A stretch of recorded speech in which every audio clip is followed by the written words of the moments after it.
what does it mean? Ooh. And all types of self-leadership and leadership through our lives and what it means to choose possibility over fear for ourselves. Oh, wow. This question always makes me reflect on younger Emily. And there was this crossroad I was at. I was working in corporate fashion, doing special events and marketing for like high luxury fashion companies.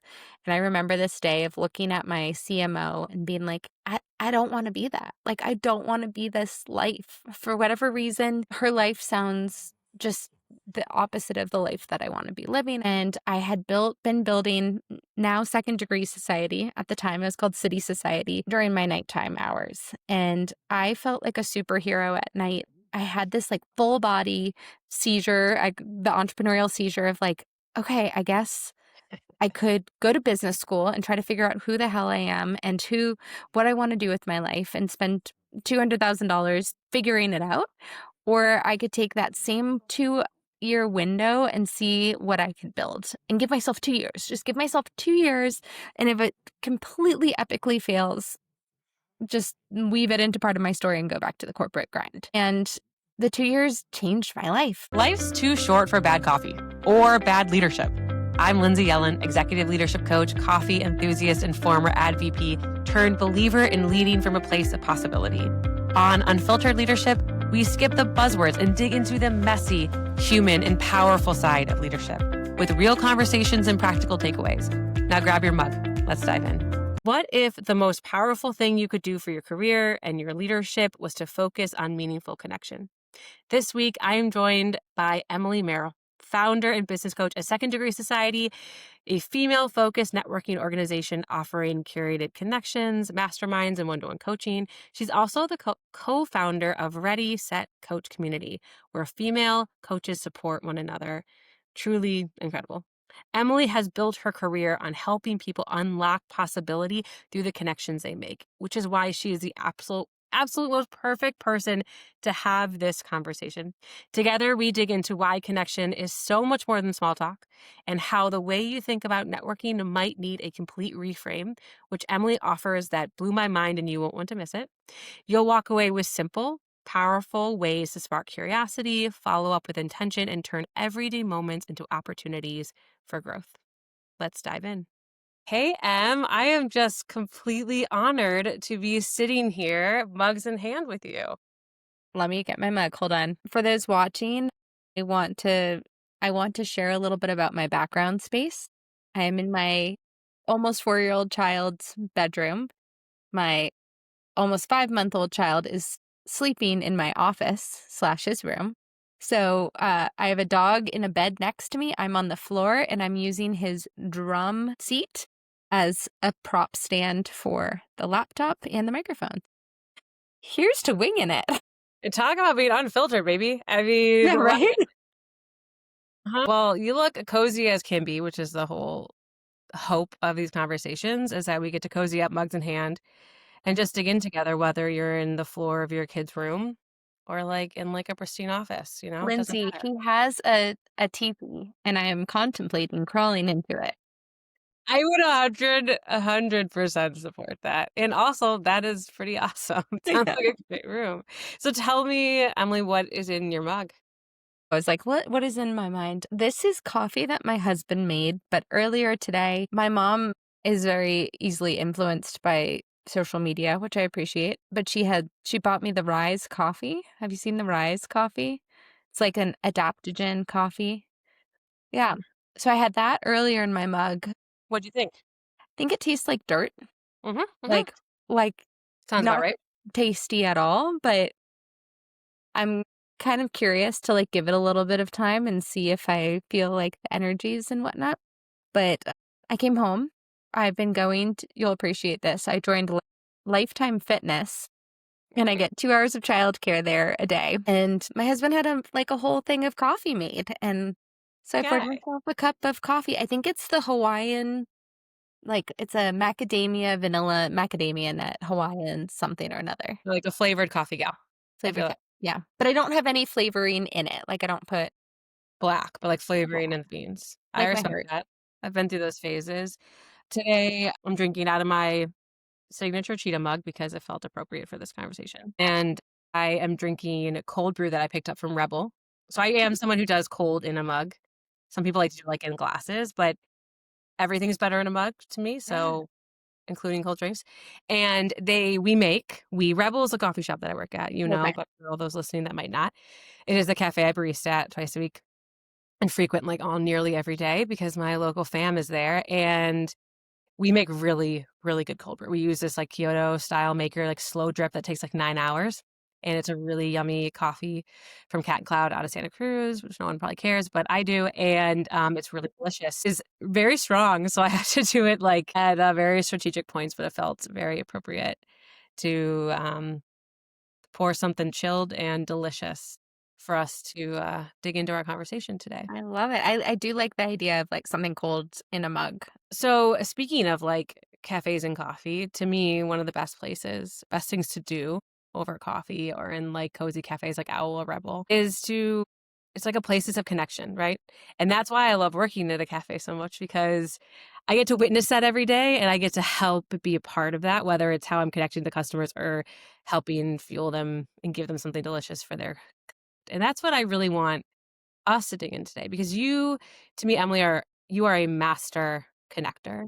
I mean, you have built your business, your career, your whole reputation on your ability to not just connect with those in front of you, but to connect others together. And when thinking about this conversation, I realized both of us actually have connection at the foundation of our work, just in very different ways. And I'm often telling leaders, whether in workshops or whether in coaching sessions or in conversation, that connection is at the heart of all leadership. And it's one of the most foundational things to do is think about how you are connecting.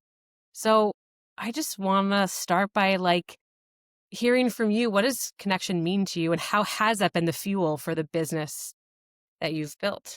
Well, I think it might be the fact that we're both Gemini birthday twins, that we have that in common. It's in our DNA, it's in our birth chart. But I do think it's funny, connection is something that has always come so innately to me. And I empathize with people who are like, it was so intimidating and it was so hard relating to people. And I think a lot of times people make it about themselves and they forget to like look for those cues of connections with others. And I'm like a I'm like a golden retriever sniffing out those cues of connections every time I meet someone. And to your point about a coffee shop, I think this aspect of like, oh, you like cold brew? I like cold brew is a connection point, and that it doesn't have to be really personal. It can just like there are so many little moments of connection, and I've really leaned into that as a person. So I feel grateful for letting kind of connection take the lead of life. They're the ones who have let me or connection has unlocked so much in my life in terms of one of my best and dearest friends I met in Argentina and like, you know, over time we lived in the same cities in New York and San Francisco and like I love watching how connection can unlock so much potential. And I think at least myself personally, I don't do connection with expectation. I do connection with like curiosity. And I'm so curious about humans and I get so curious about people's stories. And maybe this is something about who I am too, but I think the more that we ask questions of people, the more we can learn and going back to coffee, even learn our own filter for things like, oh yeah, I do like this, or no, I don't like this, or I never even thought to go to New Zealand, or you can just learn so much more. So I use connection as a tool of learning, growth, and it fills my cup. I think that there's a real gem in what you said that I want to highlight the idea that you don't use connection as a way with expectation or for like a place to funnel create or excuse me. Curiosity.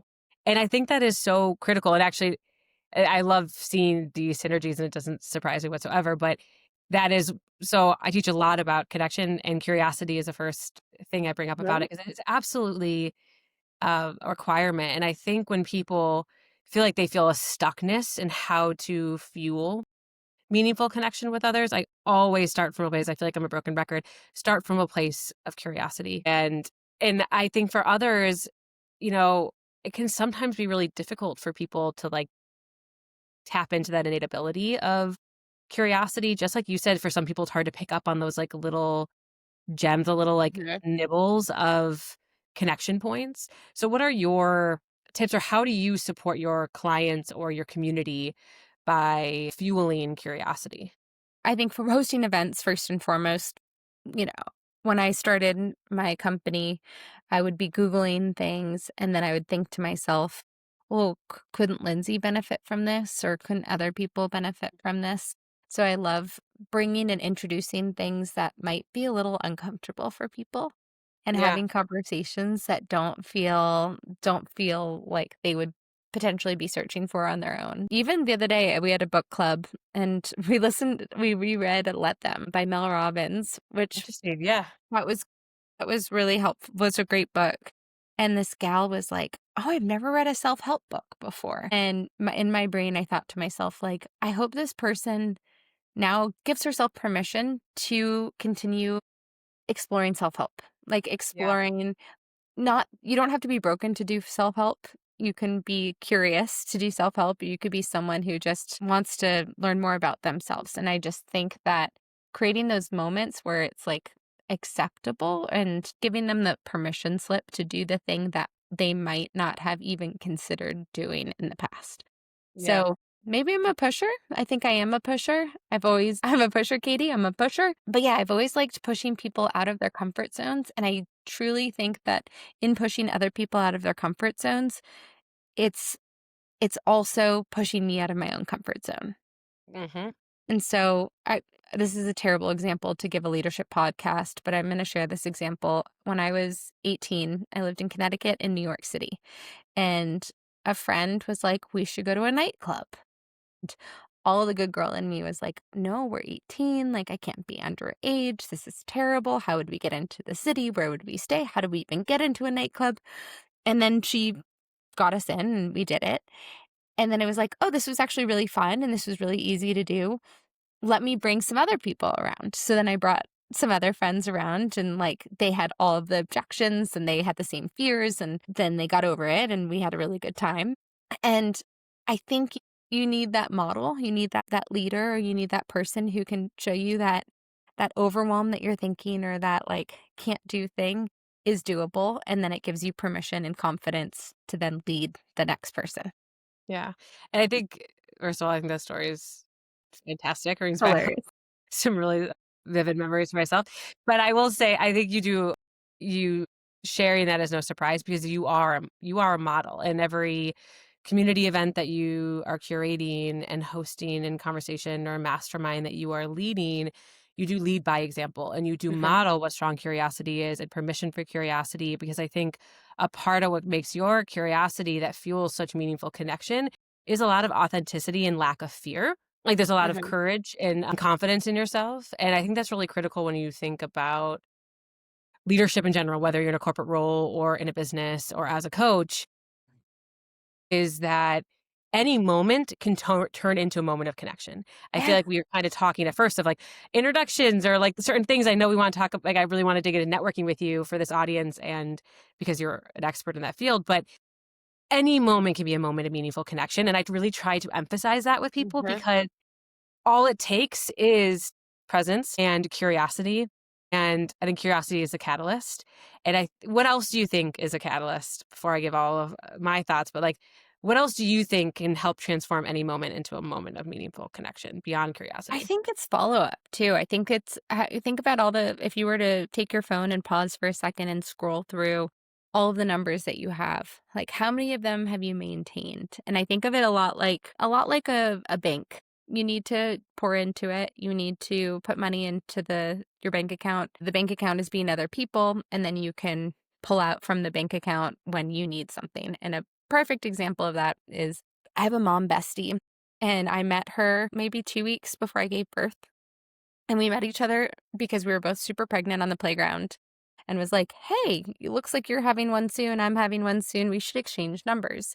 And instead of just leaving it at that, I followed through and, like, made a plan for a coffee and a get to know her and her husband and made my husband be friends with her husband, and today, right before this call, she just dropped her dog off at our house because she had a house emergency. And the other day we were at dinner and I had to rush out because my kid I thought was going to puke at dinner. And it's like, it's these moments of I've got you, you've got me.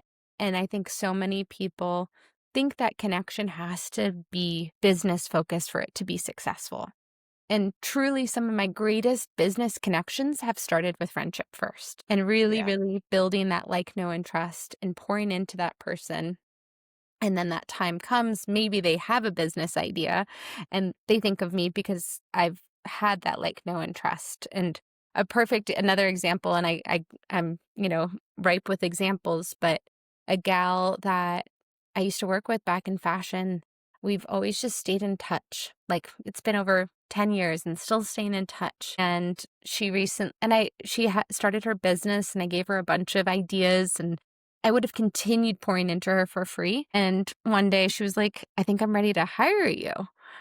And, I said that to her. I was like, I would have continued doing this for free. But for me, that connection value is saying that same thing to someone else and for them to say it to me. Like Hmm. nothing gives me more joy than when I can hire my friends. Yeah. And so, a couple things I want to underline here, especially for folks listening, is you hit on something really important around currency and like building currency, like the bank account. And I don't think we should skip that. And we talk that is talked a lot in the business sense in the corporate setting of like building your currency, whether it's relationship currency or your expertise currency. And I think it's thought very transactional. And I think sometimes it can feel that way. But the reality is it can't always be so, give to you, you give to me. That's not the way that it works. Also, you are building currency in every aspect of your life and every relationship of your life. And if you are going to try, like, my brother and I talk about this all the time. And we even use this metaphor. He's just, even with recently, he was talking about an old colleague of his. And he's like, you know what? In our bank account, he just keeps taking withdrawals and he's not making any deposits. And I'm not ready. He's asking for too much of a withdrawal this time and there's nothing to take from. Like, I don't feel comfortable anymore.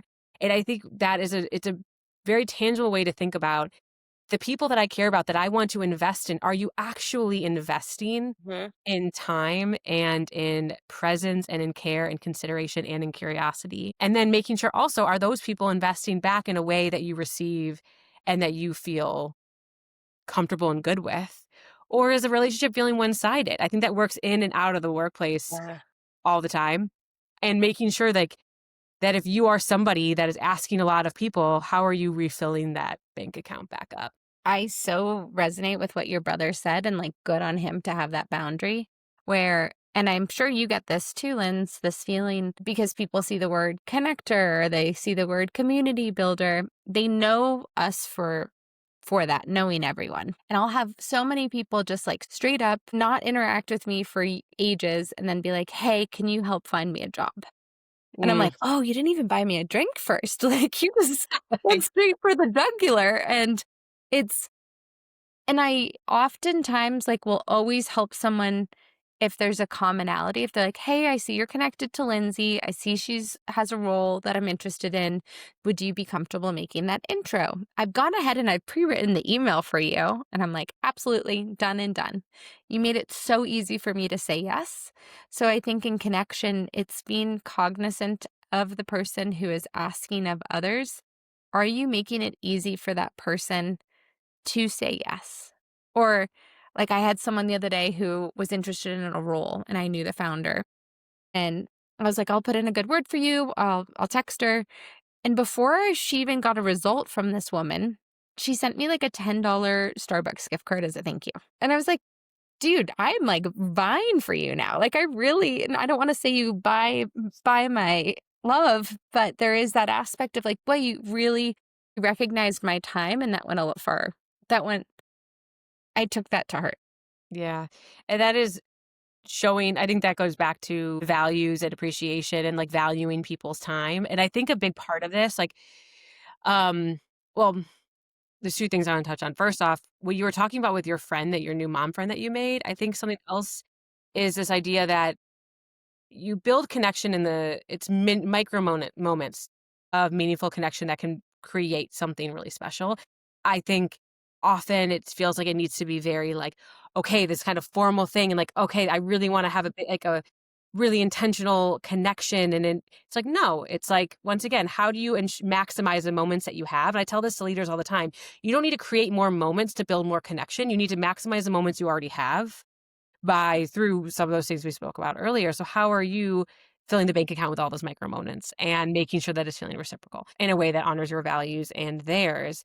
But I want to touch on like the difference, because I think we're kind of dancing around it, of meaningful connection versus like more artificial connection. Totally. And there's like a quote I share all the time. I love quoting Brene Brown's definition of connection. I share it in workshops all the time, and it kind of gets to the heart of it. So I'll read it. And I want your take and how this like comes to life for you. But she defines it as the energy that exists between people when they feel seen, heard, and valued, when they can give and receive without judgment, and when they derive sustenance and strength from the relationship. Yes, I would underline all of that. And I think you've probably heard the term energy vampire before. And Yeah. you could have, Talk about them at the cafe. Like there are certain people that are like, and I'm like, are they an energy vampire for you? And they're like, yeah. I'm like, okay, I understand. yeah. Yeah, and I'm sure you see regulars who are energy vampires. And I think with connection, that's something, a good connection feels like coming home to me. It Mm. feels like all of the layers of pretension can be dropped and you can be the messy version of yourself. Like you can be the imperfect person and still be respected by this person. You can still, I think, finding someone who listens to you and then actively listens to you and also responds to you is so, so, so powerful because so much, I think, in business, like you're talking to social media or you're leading workshops and you're talking at people. So when you have that opportunity to have that connection where you feel like, I bring it back to dating in a way, like you want to be seen, you want to feel excited to text them again, or you want to go on a second or third date, and it doesn't have to be formal. And I think a lot of times connection should blur the line. Like, I don't think you should just have business connections and friend connections. I think friends can be business and business can be friends. And I think my big hack for like being connected as I am is I'm pretty authentically myself right out of the gate, and they see who I am, the messy side of things, my kid pooping all over me, or then they see me like lead a room of 50 people in a really spectacular event. And I can be both of those things in a 1 hour win. Yeah. And I think also like with meaningful connection of like you mentioned in dating, like you want to feel seen, you want to feel excited. And I think the part about that definition from Brene that sticks out the most to me that I always underscore is like the feeling seen, heard, and valued. Because I think we sometimes take connection for granted. Like, hey, we're together, we're connecting. But there are sometimes that you can be in the room with someone or even in a coffee shop with somebody or in a meeting room or a one-to-one, whatever, and you think that you're like, well, we're connecting, but no, you're actually driving disconnection. Mm. And that can happen in so many small ways too, just as meaningful connection can happen in small ways too, from eye contact to asking the right question to being authentic to inviting in vulnerability, whatever. But in the disconnection, there's something that Simon Sinek talks about and something I've seen like a million times where he's like, if you're with somebody, even if they're not looking at their phone, but they're holding it or it's on the table, you automatically don't feel like the most important thing to that person in Mhm. that moment. Because in an instant, you can't, that will be more important, that there's something waiting on the other line. I think that's just one example of many things that can easily drive disconnection or break connection that I think we get wrong all the time. The phone could be a whole separate conversation because, yeah, you're so right. Like, I feel like I shut down whenever I see someone looking at their phone or multitasking, unless they're like, give me 1 second, let me finish or like respond to this person. If you are on your phone or if you are utilizing your phone, call it out so I know that it's not a me thing, because I take things so to heart where like if you were on your phone and you're like, "Uh-huh, yeah, Emily, I'd be like, she doesn't want to be here. I'm going to shut down. I'm just going to be like a small version of myself." And I think yeah, I think the phone can be a beautiful tool for connection and a terrible terrible tool for breaking up like a whole relationship pretty Yeah. much. I think there's a lot of things. The phone is huge. There's a lot of other things too. It's like, if you're going to be curious, make sure you're listening. Don't be And eye asking contact. for respond, eye contact. Actually, I feel like this is a really great way to segue into networking because I feel like these are things that are really important that people get right and wrong in these micro moments. That could be a networking connect, that could be whether it's in one of your fantastic SDS events or out in something more corporate or just running into people, whatever, over the phone. There's all these moments that can turn into an opportunity to network. Like you said, some of my best business has come from people I'm friends with. So it feels like nowadays we need to start rethinking networking from being such a corporate, I'm going to this networking event to find my next job, to something that seems a little bit more holistic, which is why I think talking so much about connection is critical because it all comes down to that. So as a networking expert in this room, Mhm. tell the listeners what do we need to know? What can they do right and what are people doing wrong right now? Body language, I think, is the number one thing, just jumping on that bandwagon. If you are open to connection, you kind of need to. It comes from Sex in the City. You remember in Sex in the City when Charlotte meets her first husband, she gets rescued by Trey, and Samantha's like, "No, it wasn't kismet. Your lights were both on." And that's a lot with connection. Like your light needs to be on. You need to show the world that you are eager for connection. So, for example, if you're at a networking event and hopefully for those watching on YouTube, like if your arms are crossed, your head is down, your shoulders are hunched forward, I'm not going to approach you. Like you are telling me subconsciously, go F yourself pretty much. Like just peace out. I don't want to be talking to you. But if you're very open, if you're smiley, if you're making eye contact as you see someone, like how many times have you made eye contact with someone and then you're like, oh shit, we made eye contact and you don't know what to do and you don't smile at them and it makes you nervous? Like try making eye contact with intention and smiling or waving. My husband makes fun of me all the time because I wave at people who I think are waving at me all the time. And they're waving at the person behind me. And I'm like, hey, and it's not for me. But I'm very excited and open for connection and ready, willing, and able. I think the other thing too is remembering when you make a contact or you make a connection with someone, if you can remember like some small part of that conversation and you can bring that little piece up in the next time you connect, even if you forget their name, it goes so far in like building that they matter in their system. Like for example, say you forget Lindsay's name, one of my favorite things is like, I just want to say, can you remind me of the spelling of your name? I want to update my phone. And you can spell it out for me or something like that. Like there's so many little hacks if you forget names, and that could be a whole different conversation. But if I remembered a little thing from our last conversation, a little kernel, and you forget the name, it doesn't matter that you forgot the name because you remembered something that was important to that person. Yeah. One thing that's like this is sparking for me is something, I talk about a lot in other leadership skills is like you don't need, when thinking about networking and how to like maximize connections nowadays, you don't need to overcomplicate or go back to the drawing board. You have to go back to the foundations.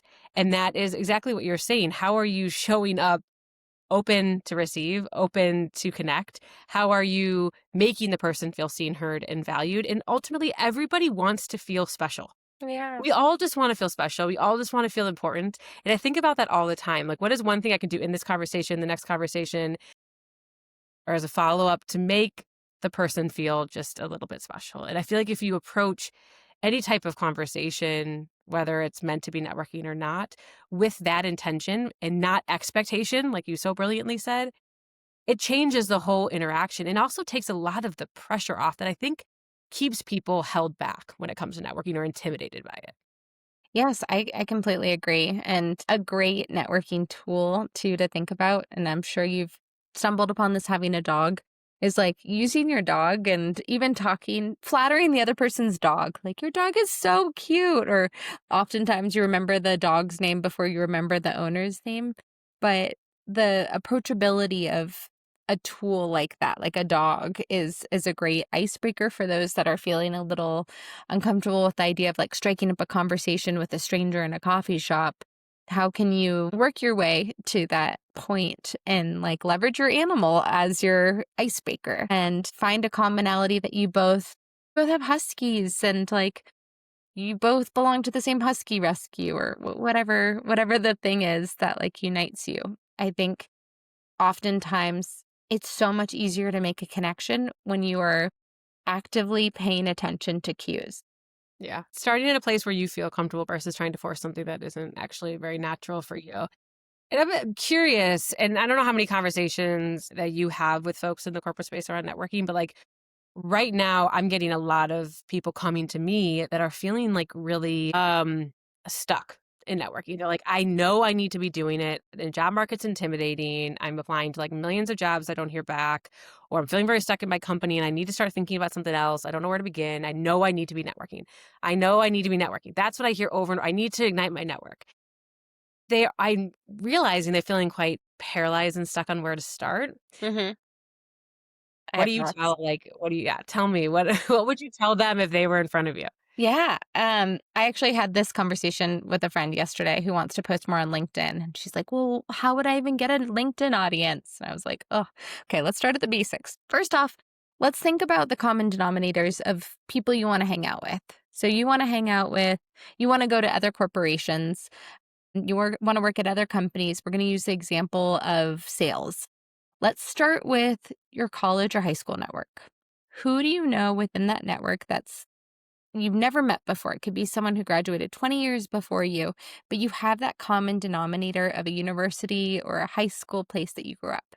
And that's where I'm so grateful for tools like LinkedIn, where you can leverage filters and you could be like, okay, I went to Berkeley and I want to see second and third degree connections who have sales in their profile. So then you can reach out to them and be like, hey, I'm 15 years out of Berkeley and I'm looking to transition from marketing into sales. I noticed you're in sales. Would you be open to connecting so I could learn a bit more about sales and your experience post Berkeley and like getting into that field? And I would bet, like, I'm not a betting woman, but I would bet that most people, because you have that shared commonality of a university or like a town, people are going to be more willing to say yes to that 15-minute call. And this is where you, as the person asking something of others, have to be really thoughtful of other people's time. Set the parameter for time. If you're meeting in person, you get there first, you buy them their coffee. Like you are the one in charge of it. But I think finding that common denominator, being a parent, and I'm not telling people to go like get pregnant to leverage this, but it has been such a door opener in terms of, again, like now I have a daycare to pull from, of parents Yep. and being able to like leverage or ask questions of people who they work at a company that I wanted to partner with. You work at Gusto. Like, I'd love to learn more about the culture of Gusto. And can I like, we do a little play date and I buy you a drink or something like that. And I'm not saying like buy people to unlock opportunity, but find commonality and shoot your shot. Yeah. It's not respecting their time again, right? And it's like 100%. and I think there's what I hear in that too is like, first, you need to be the one to lead these conversations. So in networking, how do you set the person that how are you showing respect to the person that you're requesting time from? How are you leading them through the experience of letting them know what you're expecting to get from the interaction, being the one to make them feel comfortable and welcome and special, and showing up with a lot of that curiosity because people love to talk about themselves. And also, people Yeah. love to help people. And they want a chance to help you, but they have to feel like it's appreciated and they have to feel like there's like a line of like looking for help, but also not looking for handouts. If that, Exactly. Yes. like, there's a big difference there too. Like, don't you feel like if I posted on LinkedIn and I was like, "Help, I need help," it's not as you're I think also dependent on the type of personality. Like, I'm so much more willing to help when I'm kind of invited to help versus like it's a little bit of that what is it? Kitty, what's her face? The person who got murdered, like all these people thought someone else was calling the cops and no one called the cops versus like you want to be like, you call the cops, you do this. So having and extending that invitation or that question or that curiosity to me puts a lot more focus and a lot more emphasis on me being helpful versus you posting like hey, I'm out of a job and I'm looking for a new job in sales. Got any leads? Yeah, give me a job. No. Give me a job. I'm like, I'm not like a full-time recruiter. That's not. I have know nothing about you. I think there's also something in that that's important too, which is not going to the people that are the ones that are necessarily going to help you get that job, but going to the people that you are genuinely curious about, that you want to learn something from, or share the different type of commonality might lead to something unexpected, and being open to that. It is, and versus being like, I can only talk to these people because these are the people that best shot to give me exactly what I want, because you don't have any guarantee to that. And you might not actually even know really what you want. You think you know, but the more conversations that you have with the more varied audiences and the more connections that you're nurturing, the more you are going to learn, like you mentioned earlier, you're going to learn about yourself, about what's actually important to me now, what do I actually want, and how are these different relationships helping me realize what's right for me moving forward. Yeah, I completely agree. And I think networking has such a dirty word. So I think there's a reframe that needs to be Mm. made in your brain there. It's like it's connection seeking and it's connection. Like when you went to college, you might have known exactly what you wanted to be, or maybe you took a few classes and you dabbled and you're like, oh, psych sounds good. No, actually, I'm going to go into English. And it was okay for you to change majors. No one looked at you oddly when you changed majors. And I think with career, there's a lot of emphasis like, I have to do this one thing I committed to for the rest of my life. And that's not the truth. Like, we should have 5 different careers in our lives. We're going to live very long and we're going to have lots of careers and you can wear different hats. So, to your point, I think like this emphasis on being curious, and people at the end of the day are in their own version of their own reality TV show, and they want to tell their story, and they're flattered when people are curious about their story. And I don't know about you, Linz, but like many people gave me like a hand up to teach me X, Y, and Z or introduce me to the right person that changed my life, that it feels really freaking good to do the same for others. And so people want And to you help. never know, like, what that conversation will be. What is that that like life-changing conversation, or that person that's going to turn into one of the greatest allies and champions. And if you don't give them a chance to be that, then you're also don't give yourself, and it will never happen, but also you get the chance to be that for somebody else, like you It said. feels the godfather. You're the godfather of their life. And so what is your number one tip to people who are like, if you had to say like one thing that they're going to take with them on what to do next in connection seeking, because that reframe is brilliant, what is it? I would emphasize reconnection and new connection every single week. Like you go to the gym, maybe when you go to the gym and you're like, "Oh, I hate this class. It's so hard." And then 5 classes in, you're like, "It's actually really fun. It was new, so it was uncomfortable." And so uncomfortable means it's hard.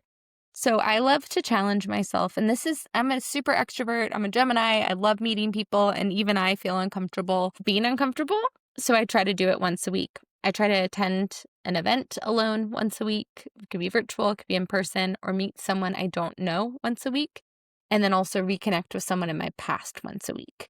So my challenge or my takeaway and homework for you is, how can you create that time and carve that routine into your life? So is it going to an event? Is it filtering your LinkedIn and making a Zoom coffee chat with someone who went to your university who you never overlapped with? But like really challenging yourself to step behind oh, my flag's out and the jobs are going to come, and really, really put your best foot forward, be it in a season of needing to network or wanting to network versus just adding networking as like a layer into your life. My mantra and the thing that I always like to say is, build your network when you're not looking for anything. So then when the time comes that you are seeking, you can tap it. Yeah, it's like building, like invest a lot in that bank account, fill that bank account. So then when you need to make those withdrawals, it comes easily, accessibly, without guilt or overwhelm, because the bank account's so full that it feels like it's just tapping into the wealth that you have versus tapping into something empty. Exactly. Exactly. And you'd be startled by how often that happens. Like you pour into people and then you actually ask them for the thing that you want or need, and they are so willing to go on a ledge for you. Yeah. Pour into people. So it's connection seeking, not networking, and pouring into people. To close us out here, thank you for all of I feel like those are so many incredible. I've learned. I'm like, thank you so much for giving me all this insight that I can like now share and point in your direction. Mm. So, a big part of my story into the career I've built in my journey is finding my moment of when I chose possibility over fear. In the quote from Michelle Obama, make decisions from a place of possibility, not from a place of fear. So I want to continue to showcase to folks, what does it mean, and all types of self-leadership and leadership through our lives, and what it means to choose possibility over fear for ourselves.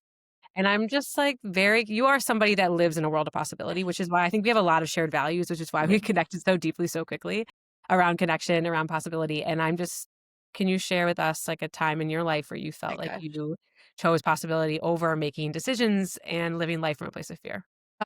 Wow. This question always like makes me reflect on younger Emily. And there was this crossroad I was at. I was working in corporate fashion, doing special events and marketing for like high luxury fashion companies.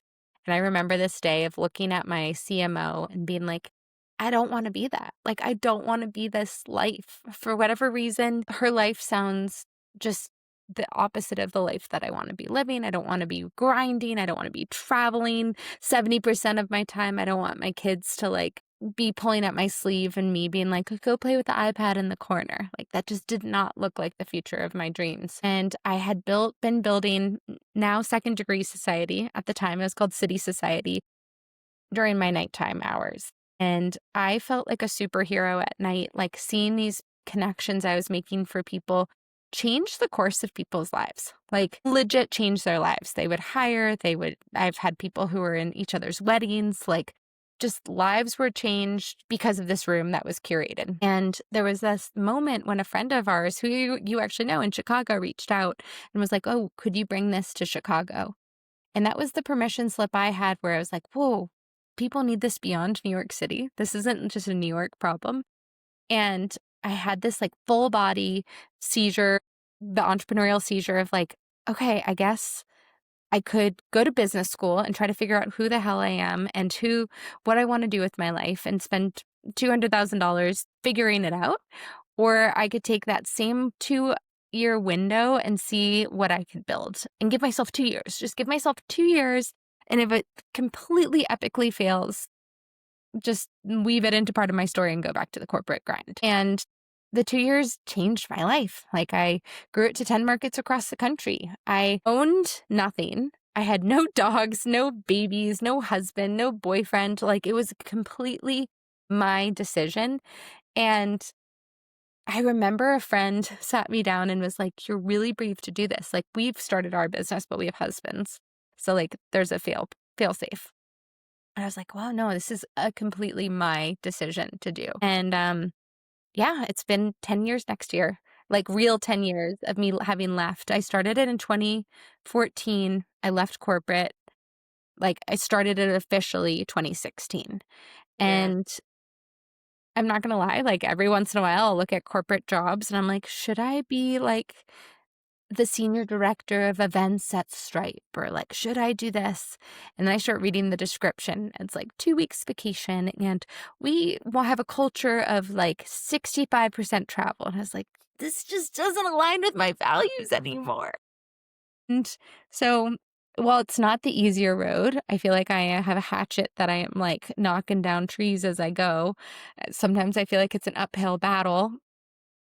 I'm really proud of what I've cultivated. Yeah. Sometimes I appreciate you even giving me the moment to reflect, like, it's a lot. It's a lot of things you carry, and it's not the easy road, but I'm so, like, proud of young Emily for having taken that stupid risk on herself and not being dressed really nice right now, you know? I'm really proud of her too, and so grateful because that's why we're here today. And you gave yourself 2 years to see what was possible, and you exceeded all expectations. And that truly is leading from a place of possibility. Like, it's mind blowing what you've created. And I can't believe we're coming up on 10 years. Congratulations. That's huge. And thanks so much for sharing that with us and continuing to show what is possible when you choose possibility for yourself. It is, and it's, again, like, possibility isn't the instant gratification, but I think there's something so gratifying about betting on yourself, whatever Yeah, that looks like for you. absolutely. And thanks so much for sitting and getting unfiltered with us today with your mug in hand. And this has been a true honor. We really Thank you so appreciate you. much for having me on this beautiful podcast. Congratulations and cheers to you, my friend. Cheers to you. Cheers. Bye. Bye.